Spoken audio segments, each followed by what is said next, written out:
Perched high above the coastline of Okinawa, a recently established Japanese military unit watches over the sea with an unmistakable message.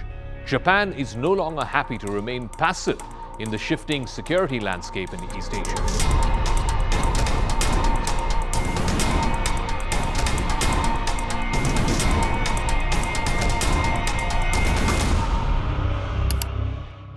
The 7th Regiment, which was formed just a year ago, stands in full view. Its missile batteries and its equipment are visible for tens of miles.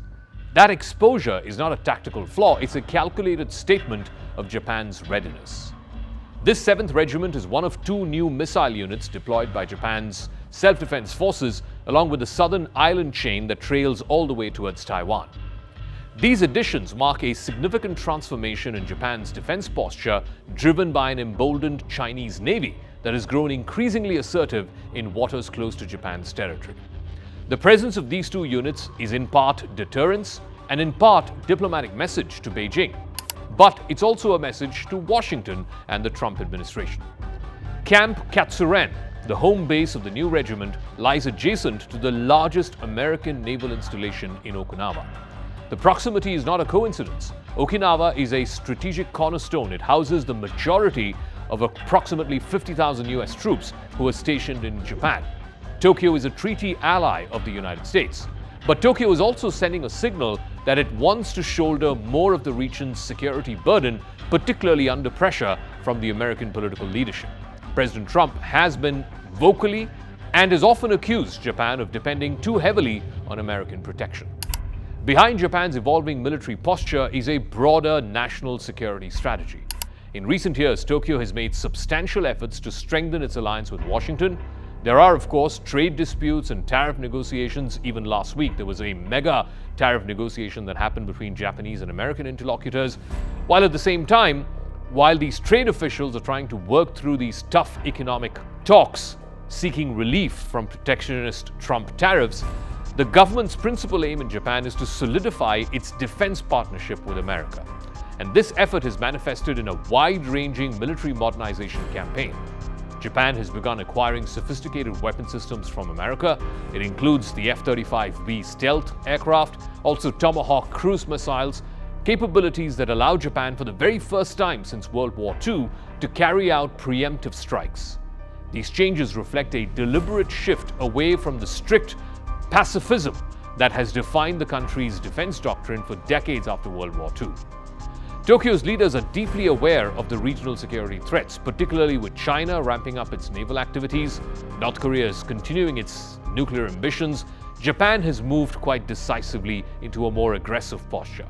In 2022, it committed to doubling its defense spending, setting aside nearly 2% of GDP for security-related expenditure. It's the first time it did so since World War II. This reallocation has also ushered in a new era of Japanese defense capability as well as ambitions. The defense buildup is not limited to just foreign purchases. In fact, Japanese firms are entering a period of renaissance for themselves. At a defense exposition near Tokyo last month, domestic companies showcased a next-generation arsenal of weapons, whether it's laser systems, to intercepting drones, to hypersonic missiles, and a new stealth fighter that's being co-developed with Britain and Italy. These developments point to Japan's determination to becoming a top-tier defense power in its own right. Beyond the hardware, Japan is also reshaping the structure of its military partnership with the United States. In a recent visit to the area, US Defense Secretary Pete Hegseth endorsed Tokyo's plan to create a joint command center which would allow American and Japanese commanders to operate together in real time. The symbolic and operational implications are huge, as it positions Japan not merely as an ally, but as a fully integrated military partner. But a degree of uncertainty still persists. While some figures in Washington, like Marco Rubio, Pete Hegseth, they are committed to countering Chinese expansionism, there is a risk to Japan's long-term strategic planning. Japanese policymakers are nervous about any indication that America could reconsider its military presence in the region or even strike some kind of a geopolitical bargain with Beijing.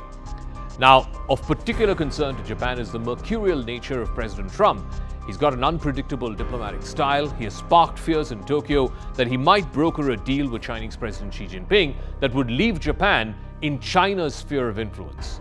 Meanwhile, China has also criticized Japan's acquisition of long-range weapons, accusing Tokyo of abandoning its post-war restraints. The tension has been further aggravated by Beijing and Pyongyang both simultaneously pursuing nuclear expansion. And that has prompted a growing chorus within Japan that it needs more robust American nuclear posture. Some Japanese defense analysts have even floated the idea of Washington deploying tactical nuclear weapons, not necessarily to use, but to serve as a visible deterrent to adversaries. Recognizing the risk of overdependence on America, Japan has also diversified its security relationships. It's deepened military ties with Australia, it's offered warships to friendly countries, and most recently, it has dispatched naval forces to join a multilateral naval exercise in the Philippines. That's the first time Japanese troops have participated in such multilateral drills in the region. Beneath the surface of these moves lies an unspoken contingency. Japan, though publicly is committed to nuclear non-proliferation, it maintains one of the largest stockpiles anywhere in the world of plutonium. This is courtesy Japan's large civilian nuclear energy program. Should the geopolitical climate deteriorate and allies like America prove unreliable, then this latent nuclear capacity could theoretically be converted into a nuclear weapon. But for now, the legacy of Hiroshima and Nagasaki is hugely powerful, both as a moral and political break. Japan's reawakening as a military power is neither abrupt nor reactionary. It is a carefully calibrated evolution shaped by regional insecurity, global power dynamics, and a desire to be seen not just as a beneficiary of American protection. Japan now wants to be known as a credible contributor to the security of the Indo-Pacific. And it's quietly changing its role from a pacifist outlier to a central military actor.